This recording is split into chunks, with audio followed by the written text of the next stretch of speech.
Honourable member Shri Jagdambika Pal ji.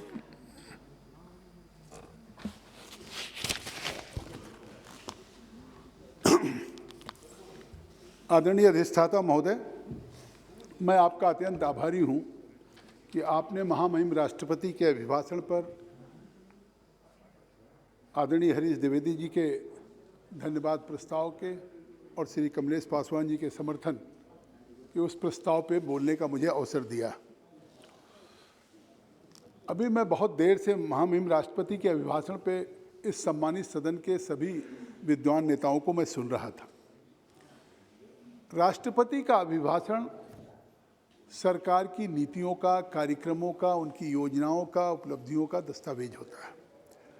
और किसी भी सरकार के कार्यक्रमों का पैमाना क्या होता है कि हमने उस सरकार के कार्यक्रमों से देश की जनता को उन सोशल सिक्योरिटी में हो या देश की उनकी बुनियादी आवश्यकताएं हो, चाहे आवास हो, चाहे बिजली का कनेक्शन हो, चाहे सौभाग्य में चाहे शौचालय हो, या उनकी जो भी बुनियादी आवश्यकताएं हैं उनको पूरा करने का काम सरकार क्या करती है। इस महामहिम राष्ट्रपति के अभिभाषण में जिस तरह से महामहिम राष्ट्रपति ने उल्लेख किया है कि आज हमारी सरकार जो भारत की एक अर्थव्यवस्था है वो India is a fastest growing economy in the world.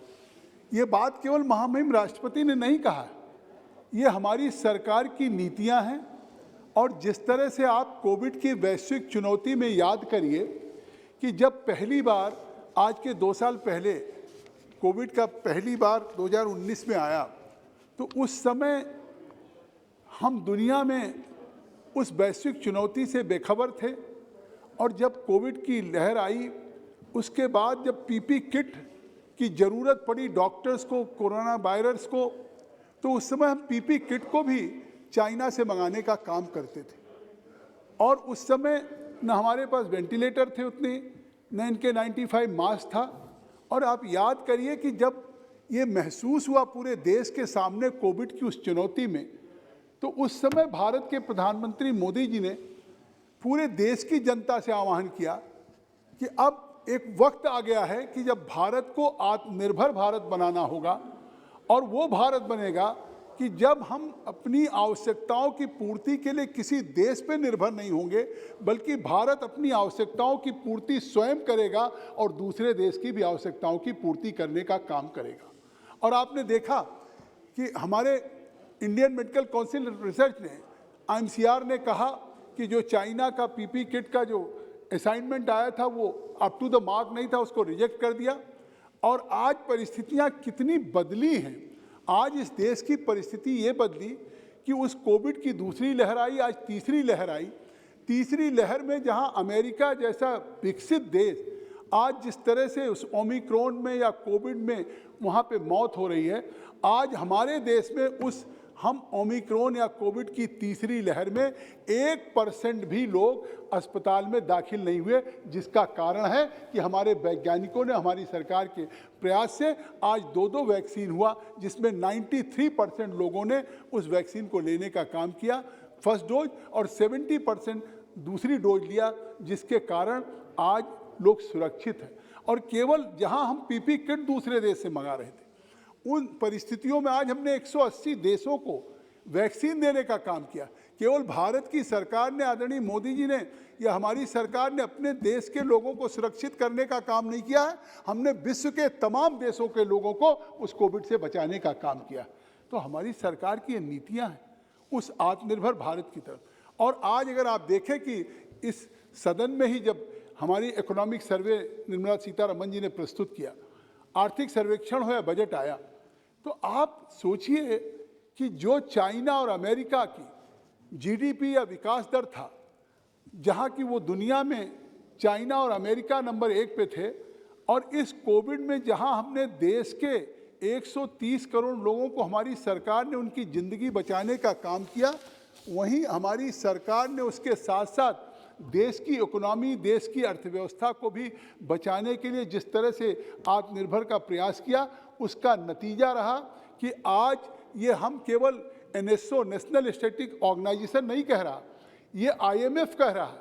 उसका प्रोजेक्शन है, वर्ल्ड बैंक का प्रोजेक्शन है कि आज भारत की अर्थव्यवस्था 9.2% है ग्रोथ रेट जीडीपी, और जहां चाइना का 8.1% है और अमेरिका का 5.3% है।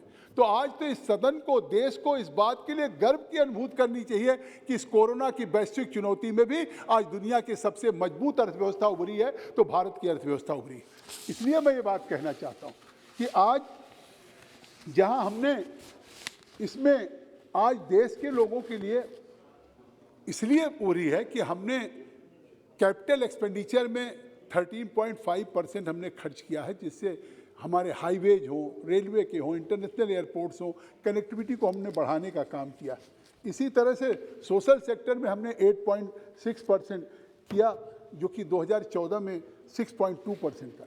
तो इस तरीके से लगातार जब हमने देश की अर्थव्यवस्था को मजबूत किया, हमारे साथी लोग नहीं हैं, मैं आज उनके नेता का भाषण सुन रहा था पूरी गंभीरता से। उन्होंने कहा 2 भारत है। आखिर भारत 2 भारत अगर है तो उस 2 भारत के गुनहगार कौन हैं? अगर 2014 में इस भारत, नरेंद्र मोदी जी को जो भारत मिला था, जिसको आप 2014 में उनके हाथों में दिया देश की जनता ने, तो उस 2014 में 1947 के देश आज़ाद होने के बाद भी 2014 में 18,000 गांव में बिजली नहीं थी। तो अगर दिल्ली में बिजली चल रही थी और देश के 18,000 गांव में बिजली नहीं थी, तो वो 2 भारत था जब मोदी जी ने इसी सदन में संकल्प किया कि हम अगले 3 सालों में भारत के सभी गांवों में विद्युतीकरण करेंगे, चाहे वो नॉर्थ ईस्ट का हो, चाहे उत्तराखंड का माना हो। और उन्होंने 3 साल के पहले ही देश के 18,000 गांव में विद्युतीकरण पहुंचाने का काम किया। आखिर ये कौन सा है? आप उस भारत को कहते हैं कि उस 18,452 गांव के विद्युतीकरण के बाद आपने देखा कि पहले संकल्प हमने लिया कि देश के सभी गांवों में हम विद्युतीकरण करेंगे। उसके बाद उस समय जब 2014 में हमारी सरकार आई तो 4.5 करोड़ घरों में बिजली नहीं थी। आप कल्पना कर सकते हैं, आज आप कह रहे हैं कि 2 भारत है। आज उस 2 भारत की जो आर्थिक विषमताएं हैं, जो 2 भारत था कि एक गांव में भारत में जिनके घरों में बिजली नहीं थी, जिनके घरों में शौचालय नहीं था, जिनके घरों में सर पे पक्की छत नहीं थी, जिनके पास आवास नहीं था, अगर आज उस भारत को भी देश की दूसरे भारत के साथ बराबरी में लाने का काम किया है, तो भारत के प्रधानमंत्री नरेंद्र मोदी जी ने लाने का काम किया। और आज आप देखेंगे कि 4.5 करोड़ घरों में बिजली ले जाने का काम हमने सौभाग्य योजना में तय किया। और हमने कहा कि चाहे कोई छोटा होगा, गरीब होगा, अमीर होगा, हम सौभाग्य में बिजली का कनेक्शन सबको मुफ्त देने का काम करेंगे। और पूरे देश में सभी राज्यों में आज कहा गया कि हम संघीय ढांचे में विश्वास नहीं करते हैं। आज अगर संघीय ढांचे की बात न होती तो 4.5 करोड़ घरों में बिजली देने का काम किया, चाहे कहीं कांग्रेस की सरकार हो, चाहे कहीं बीजू जनता दल की सरकार हो, चाहे कहीं डीएमके की सरकार हो। और यही नहीं, आप जब कोविड की वैक्सीन बनी तो लोग उसे कह रहे थे कि मोदी जी की वैक्सीन है, और मोदी जी की वैक्सीन है, कई राज्यों ने उसको लेने से नहीं किया। किस तरह से प्रधानमंत्री लगातार मुख्यमंत्रियों के साथ संवाद स्थापित किया, क्योंकि वो इस चुनौती को समझ रहे थे कि अगर ये कोविड की वैक्सीन, लोगों को वैक्सीनेशन नहीं हुआ, विश्व का सबसे बड़ा अभियान 135 करोड़ पॉपुलेशन को अगर नहीं दिया गया, तो शायद दूसरी या तीसरी लहर में भारत के सामने एक बहुत बड़ी चुनौती खड़ी हो जाएगी। और जिस समय राज्य कह रहे थे कि हम खुद इस वैक्सीन का प्रबंध करेंगे, हम खुद मंगाएंगे, जब दुनिया के बाजारों में नहीं मिला, उन्होंने कहा हमारे पास पैसा नहीं। आज मैं कह रहा हूं कि शायद संघीय ढांचा का इससे बड़ा उदाहरण नहीं हो सकता कि आज दुनिया में सबसे बड़ा जो कोविड के वैक्सीन का या सबसे बड़ा जो वैक्सीन का अभियान चला है विश्व में, और जो आज देश के लगभग 150 करोड़ लोगों से दोनों मिला के डोज लग चुके हैं, मुफ्त वैक्सीन देने का काम आज भारत सरकार ने किया, हमारी सरकार ने किया। तो इसलिए हम कहना चाहते हैं कि जिस समय 2014 में थे, आज 2 भारत की आप बात कर रहे हैं, आखिर उसमें लोगों के पास 2 करोड़ लोग ऐसे थे जिनके पास आवास नहीं था। किस तरह से वो पन्नियां टाल करके, किस तरीके से खपरेल में, किस तरह से कच्चे घरों में रह रहे थे। उन घरों में ऐसे 2 करोड़ प्रधानमंत्री आवास घर बनाने का काम किया और 1 करोड़ 70 लाख और सैंक्शन हो चुका है। 8 करोड़ लोग, जो महिलाओं की बार बार बात होती रही इस सदन में कि वो महिलाएं, वो बहनें जिनको शायद बरसात में अगर लकड़ियां गीली रहती थी तो उसको चूल्हा जलाने में उन बहनों को कितना कष्ट होता था, आंखों से आंसू और अस्थमा, एक वक्त का खाना बनाने में कितना उनको धुआं इनहेल करना पड़ता था जिसके कारण अस्थमा की मरीज हो रही थी। ऐसे 8 करोड़ महिलाओं को, इस देश के लोगों को मुफ्त कनेक्शन देने का काम किया गया। और जबकि 2014 तक पूरे देश की आबादी में 1.47 करोड़ ही गैस का कनेक्शन था। और आज जिस तरीके से जब एक भारत जब सरकार बनी थी उस समय गेहूं इंपोर्ट किया जाता था, 20 लाख टन यूएसए से मंगाया जाता था। और आज 2014 के बाद आज ये परिस्थितियां आई हैं कि अगर कोविड की वैश्विक चुनौती आई, लोगों को लॉकडाउन में रहना पड़ा, लोगों के घरों में रहना पड़ा, तो देश के 80 करोड़ लोगों को 5 किलो प्रति यूनिट के साथ मुफ्त खाद्यान्न देने का काम पिछले 19 महीने से लगातार आज मोदी जी की सरकार, हमारी सरकार कर रही है। और ये मार्च तक चलेगा।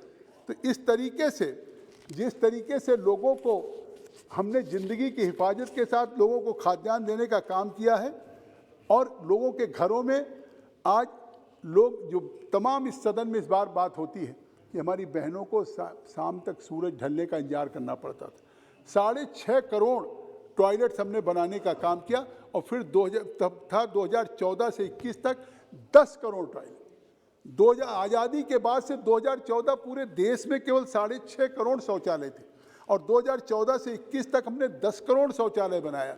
आज जिस तरीके से ये हम कर रहे हैं काम, तो स्वाभाविक है कि हम आज उस भारत को, जिस भारत की आप बात कर रहे हैं, मैं कहना चाहता हूँ कि आज कभी इंपोर्ट करता था भारत और आज हम एक्सपोर्ट कर रहे हैं।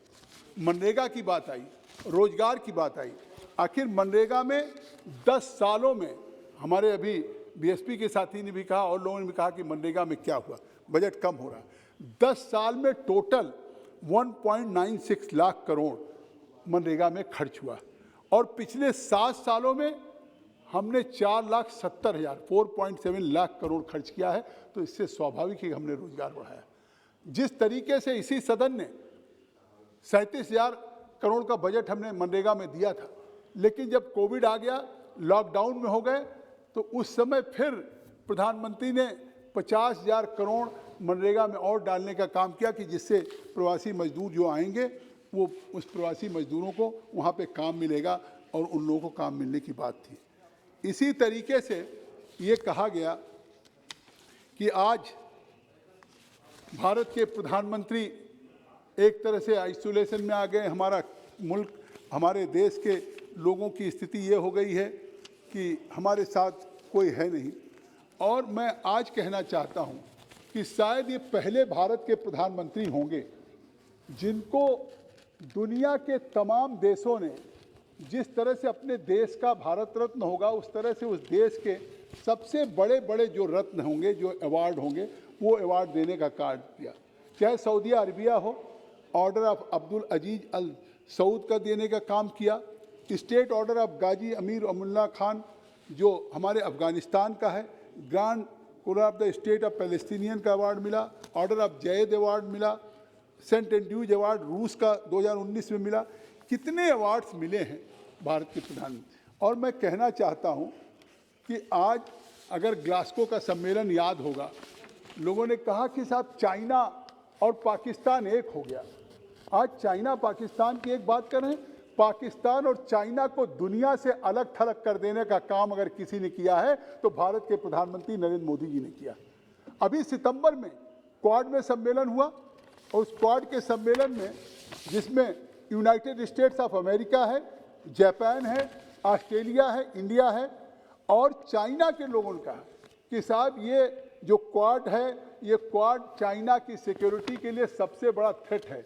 आज यूनाइटेड स्टेट्स ऑफ अमेरिका हो, जापान हो, ऑस्ट्रेलिया हो, इंडिया हो, रसिया हो, मिडिल ईस्ट हो, ब्राज़ील हो, आज दुनिया के सारे कंट्री भारत के साथ खड़े हैं। और ये अगर जगदम्बिका पाल कहें, हमारे पार्टी का कोई नेता प्रधानमंत्री के लिए कहे, तो बात ये लगेगा कि हमारे नेता, हम उनकी तारीफ कर रहे हैं। लेकिन शायद अगर ग्लासगो के उस सम्मेलन में जहाँ पे क्लाइमेट चेंजेस की बात हो रही थी, उसमें बोरिस जॉनसन जो ब्रिटिश के प्राइम मिनिस्टर हैं, उन्होंने क्या कहा था। अब न अधीर रंजन जी हैं न उनके नेता हैं, लेकिन आप सुन रहे हैं तो निश्चित तौर से रिकॉर्ड पे जाएगा कि echoing of the words of UK PM mister Boris Johnson ने जो कहा, मैं उसको कोट करता हूँ, I quote, there is one sun, कि जैसे दुनिया में एक सूरज है, देयर इज वन वर्ल्ड, कि दुनिया में एक विश्व है, and there is one grid, जैसे एक दुनिया का ग्रिड है, ऐसे there is one Narendra Modi, one man who has achieved absolutely extraordinary things for his country. And ये बोरिस जॉनसन ने कहा, not for his only country, not only country but for the whole world. ये बात British के prime minister ने कही।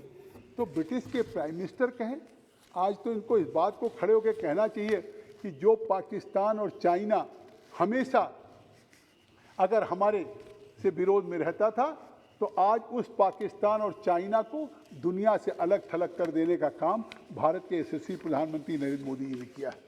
और मैं कहना चाहता हूँ कि जिन्होंने आज सम्मानित करने का काम किया पूरे देश में, हमारे टीएमसी के भी साथी थे, उन्होंने कहा नेताजी सुभाष चंद्र बोस। अरे इस इंडिया गेट पे किसकी स्टैचू लगी थी? यहाँ पे लगी थी ब्रिटेन के किंग जॉर्ज पंचम की लगी थी, और 1967 तक लगी थी। तो हिंदुस्तान की जो सबसे स्ट्रेटजिक पॉइंट, सबसे महत्वपूर्ण पॉइंट, जहां आज़ादी के बाद भी किंग जॉर्ज पंचम की स्टैचू लगी थी, और 67 से वो स्टैचू जब हटाई गई और 2021 तक कोई स्टैचू नहीं थी, अगर उस जगह पे आज हिंदुस्तान में किसी की स्टैचू लगाने का काम किया है तो नेताजी सुभाष चंद्र बोस की स्टैचू लगाने का काम प्रधानमंत्री जी ने किया है। आज मैं कहना चाहता हूँ, एक ट्वीट किया गया कि साहब अमर जवान ज्योति को वहाँ से हटा दिया गया। अमर जवान ज्योति को हटाने का काम किया हमारी सरकार ने। मैं कहता हूँ कि प्रधानमंत्री मनमोहन सिंह जी ने कहा था कि हम एक नेशनल वॉर मेमोरियल बनाएंगे, इंदिरा जी ने कहा था कि हम नेशनल वॉर मेमोरियल बनाएंगे। देश के 26,000 जवानों ने, देश के 26,000 सैनिकों ने, जिन्होंने अपने प्राणों की आहुति दे दी, जो देश की सीमाओं की हिफाजत के लिए उसकी बलवेदी पे अपने जान को निछावर कर दिया, ऐसे वो 26,000 सैनिकों के लिए भारत आज तक कोई उनकी स्मृति में, उनके सम्मान के लिए कोई वॉर मेमोरियल नहीं बना पाया था। अगर नेशनल वॉर मेमोरियल बनाने का काम भी किया है तो भारत के यशस्वी प्रधानमंत्री नरेंद्र मोदी जी ने किया है। और आज उसी इंडिया गेट के पास जिस तरह से 50 एकड़ में आज नेशनल वॉर मेमोरियल बनाने का काम किया है, उस पर आप देखें कि आज वहाँ पे सुभाष चंद्र बोस जी की मूर्ति 23 जनवरी को लगाई गई, इसलिए कि उनका जन्मदिन था। तो 23 को लगा के, और अब आगे रिपब्लिक डे जो हमारा गणतंत्र दिवस होता है, अब वो 26 जनवरी से नहीं बल्कि 23 जनवरी से शुरू होगी। ये निश्चित तौर से उस हम नेताजी सुभाष चंद्र बोस को आज़ाद, जिसके लिए आज़ाद हिंद फौज, उनको सम्मान देने का काम कर रहे हैं। मैं कहता हूँ बहुत सी सरकारें आई, आखिर क्यों नहीं किया? अगर नेशनल आर्काइव में चले जाए हमारे कांग्रेस पार्टी के नेता, तो शायद उनको एहसास हो जाएगा कि 1956 में कोलकाता के राजभवन में जब वहाँ के प्राइम मिनिस्टर क्लेमेंट एटले आए थे, अधीर जी को तो मालूम है कि उस समय प्राइम मिनिस्टर क्लेमेंट एटले जस्टिस चक्रवर्ती थे, राज्यपाल और राजभवन में थे। तो उन्होंने कहा भी कि ये सेकेंड वर्ल्ड वॉर हुआ। जस्टिस चक्रवर्ती जी ने पूछा, उसको आप जीत गए ब्रिटिश के लोग, इसके बावजूद भी भारत को कैसे आज़ादी मिल गई? तो इस पे ब्रिटिश प्राइम मिनिस्टर मुस्कुराते हुए उन्होंने कहा, क्लेमेंट एटले ने, और 3 शब्द केवल कहा कि भारत की आज़ादी कैसे मिली। उन्होंने कहा सुभाष चंद्र बोस, जो भारत की आज़ादी के लिए उस समय के तत्कालीन प्राइम मिनिस्टर रहे हों, उनके और लॉर्ड माउंटबेटन के सामने जब भारत की आज़ादी मिली हो और वो कलकत्ता के राजभवन में ये कहते हों कि सुभाष चंद्र बोस जी के नाते देश को आज़ादी मिली हो, उस सुभाष चंद्र बोस जी को सम्मान करने का काम क्या किया? आज 2021 में आज उनकी स्टैचू को लगाने का काम किया। उनके जन्मदिन पे ठीक होलोग्राम की बात हो रही थी, कि होलोग्राम की स्टैचू लगाई गई। अरे होलोग्राम की स्टैचू लगा करके उनकी इतनी बड़ी, जब तक ग्रेनाइट की स्टैचू नहीं तैयार होती है उनके जन्मदिन पे लगाया गया, और आज देश पूरा विश्व अपने को गौरवान्वित महसूस कर रहा है कि कम से कम भारत की उस राजधानी में वहाँ पे स्टैचू लगाने का काम हुआ। और वो अमर जवान ज्योति जो वहाँ थी उसको उस नेशनल वॉर मेमोरियल में ले जा कर के उसके साथ जो वहाँ की ज्योति थी शामिल किया। और वो 26,000 जवानों को जब भी कोई श्रद्धा सुमन होगा, और वो अखंड ज्योति हर समय चलती रहेगी, और अखंड ज्योति से निश्चित तौर से उस देश के उन शहीदों का सम्मान बढ़ेगा। मैं कहना चाहता हूँ कि आज जिस तरीके से हमारी सरकार ने आज मेडिकल इंफ्रास्ट्रक्चर में, प्रधानमंत्री ने, आप सब गवाह होंगे इस बात के कि 64,000 करोड़ प्रधानमंत्री मेडिकल इंफ्रास्ट्रक्चर में उन्होंने काशी से लॉन्च किया था पूरे देश के लिए। क्योंकि कोविड की चुनौती में देखा कि उस वैश्विक चुनौती में जिस तरीके से देश जिस तरीके से लोगों को मेडिकल कॉलेज टेस्ट कराना पड़ता था, पैथोलॉजी के लिए गांव के लोग शहर तक पहुंचते हुए मेडिकल कॉलेज या किसी पीजीआई तक शायद वो अपने प्राण को खो देते थे। आज पूरे देश में मेडिकल इंफ्रास्ट्रक्चर को मजबूत करने का काम किया। मैं कहना चाहता हूं कि आज प्रधानमंत्री जिस तरीके से हमारी सरकार ने किसानों के फोकस की बात की है और किसानों के हितों के लिए जो कदम उठाया, उन्होंने कहा साहब किसान बैठे थे और किसानों की सुन नहीं लिया। अरे इस सदन में मैं भी था सदस्य, और मैं गवाह हूं कि इस सदन में जो आज कांग्रेस के नेता बोल रहे थे, हमने तो किसानों के हित में इस लोकसभा के सदन से बिल पारित हुआ, राज्यसभा से बिल पारित हुआ, 6-6 घंटे सभी दलों के माननीय सदस्यों ने हिस्सा लिया, अधीर रंजन जी ने भी हिस्सा लिया, और उसके बाद वो कृषि कानून पास हुए। इसलिए कि उसमें डॉक्टर स्वामीनाथन की रिपोर्ट को हमने लागू करने का काम किया। एमएसपी को 1.5 गुना बनाने का प्रधानमंत्री ने काम किया। और एमएसपी जिस तरीके से सवाल उठाया गया, चाहे एमएसपी पे सवाल उठाया गया हो और चाहे सवाल उठाया गया मंडी समितियों पे, सारी चीज़ों को स्पष्ट किया। लेकिन इसके बावजूद भी उन किसानों की भावनाओं को देखते हुए ये बड़प्पन था भारत का प्रधानमंत्री को कि उन्होंने वो तीनों कृषि के कानून को, बिल को वापस ले लिया। आपके नेता ने क्या किया था? इसी सदन में मनरेगा का बिल पारित हुआ था और आपकी सरकार ने किया था, मनमोहन सिंह जी की सरकार ने किया था। उस बिल को फाड़ने का काम कौन किया था? जो आज बोलने का काम कर रहे हैं, अपनी ही सरकार के बिल को फाड़ने का काम किया था। पूरे देश के लोग शर्मसार हुए थे। नहीं, मनरेगा लाए थे, पूरे देश में नहीं था। अच्छा, कौन सा बिल फाड़ा था आपने? कौन सा बिल फाड़ा था आपने? अच्छा चलिए कौन सा हाइब्रिड कौन सा बिल फाड़ा था बता दो। नहीं, अच्छा कौन सा बिल था? अच्छा चलो आप बता दो। I must correct myself, I must correct myself, just you tell me what was the bill, नहीं चलिए कम से कम हमारे पीठ पे जानते। तो आज हमारा, चलिए ठीक है, अब आप बता दिए किस बिल को फाड़ा था, जवाब दे दीजिएगा। और आज हम जिस तरह से उत्तर प्रदेश में, आप देखिए कि उत्तर प्रदेश में भी आप कहते हैं देश के राज्यों में, आज उत्तर प्रदेश में हमारे जब राजस्थान के साथी बैठे थे तो पूछ रहे थे कि आप बोल रहे हैं तो राजस्थान के संपूर्ण कर्ज माफी पे बोल दीजिए। तो एक हमारा तो अभी 15 मिनट भी नहीं हुआ। आई विल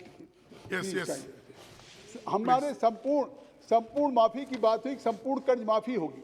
राजस्थान में कांग्रेस की सरकार आई इसी वायदे पे कि संपूर्ण कर्ज माफी होगी, और आज 3 साल हो रहा है, वहाँ के किसान प्रदर्शन कर रहे हैं सड़कों पे, राजधानी में प्रदर्शन कर रहे हैं कि जो वायदा किया था क्या हुआ। और हमने उत्तर प्रदेश में भी वायदा किया था। देश के गृह मंत्री श्री अमित शाह जी 2017 में गए थे, उन्होंने अपना घोषणा पत्र भारतीय जनता पार्टी का जारी करते हुए कहा था कि जिस दिन अगर उत्तर प्रदेश में भाजपा की सरकार बनेगी, हम 1 लाख तक के कर्जे हम 1 महीने के अंदर माफ करेंगे। और आपने देखा होगा कि 2017 में सरकार हमारी बनी, हमने 36,000 करोड़ कर्जा हमने माफ किया 86 लाख किसानों का। आज ये हमारी उपलब्धियां कि जो हमने वायदा किया उन वायदों को पूरा करने का काम किया। आज पूरी दुनिया जानती है कि सबसे बड़ा फूड सिक्योरिटी प्रोग्राम आज भारत में चल रहा है, और आज हमारी डबल इंजन की सरकार केवल देश के 80 करोड़ लोगों को नहीं दे रही। उत्तर प्रदेश में जहां 15 करोड़ लोगों को 5 किलो प्रति यूनिट केंद्र सरकार से मिल रहा, वहीं उत्तर प्रदेश से योगी आदित्यनाथ की भी सरकार से मिल रहा। जहां आज 2017 में please conclude. I will conclude only, just I will take 5 minutes within 2 minutes. तो मैं आज कहना चाहता हूं कि आज प्रधानमंत्री किसान सम्मान निधि में छोटे छोटे किसानों की कितनी बड़ी चिंता है। आज उन छोटे छोटे किसानों के लिए अगर 11 करोड़ किसानों को 6,000 रुपया प्रतिवर्ष पेस्टिसाइड्स के लिए, खाद के लिए, बीज के लिए, और वो हम भारत के एक्सचेकर से 1,80,000 करोड़ हमने किसानों के खाते में डाला। और जिसका नतीजा क्या है, अगर हम किसानों को आज हमने सॉइल हेल्थ कार्ड दिया, आज किसानों को प्रधानमंत्री किसान सम्मान निधि दे रहे हैं, अगर आज हम उनको प्रधानमंत्री कृषि इंश्योरेंस दे रहे हैं, उसका नतीजा हुआ है कि आज एग्रीकल्चर का ग्रोथ रेट 3.9% बढ़ा। जहां लोग कृषि से पलायन कर रहे थे, लोग खेती नहीं कर रहे थे। और एमएसपी की बात जो करते हैं विपक्ष के लोग, मैं कहना चाहता हूं कि एमएसपी केवल जारी नहीं है, आज हमने एमएसपी की खरीद के लिए किसानों के खाते के लिए 2,37,000 करोड़ सीधे किसानों के खाते में देने का काम किया है, और 64 लाख हेक्टेयर हमने अतिरिक्त सिंचाई किया है प्रधानमंत्री किसाई सिंचाई योजना में और अटल भूजल योजना में। इस तरीके से ओके प्लीज एक I will take only hardly 2 minute. Chidambaram साहब ने क्या कहा, जब जिस समय एक आया था कि डिजिटल पेमेंट होगा, और डिजिटल पे तो लोगों, चिदम्बरम साहब 9 बार बजट पेश कर चुके थे, उन्होंने कहा कि भारत के ग्रामीण क्षेत्रों में कैसे डिजिटल पेमेंट होगा, ये संभव ही नहीं है। ग्रामीण क्षेत्र के लोग इसको यूज नहीं कर पाएंगे, पढ़े लिखे नहीं हैं। लेकिन आज तो ये ऑन रिकॉर्ड है कि आज हमारी सरकार की नीतियों की देन है, प्रधानमंत्री का प्रयास है। जिस दिन सरकार में आए उन्होंने जनधन का खाता खुलवाना शुरू किया, उन्होंने डिजिटल पेमेंट की बात कही लगातार लोगों को, और आज उसका नतीजा है कि आज हम डिजिटल पेमेंट में 8 लाख करोड़ का डिजिटल पेमेंट यूपीआई के माध्यम से हुआ है, जो पूरी दुनिया में सबसे सर्वाधिक। हम 1 दशक पहले सबसे पीछे थे, आज हम चाइना से 2 गुना ज़्यादा डिजिटल पेमेंट कर रहे हैं, और अमेरिका से 10 गुना ज़्यादा पेमेंट कर रहे हैं। उसके बावजूद कह रहे हैं कि हम ये है।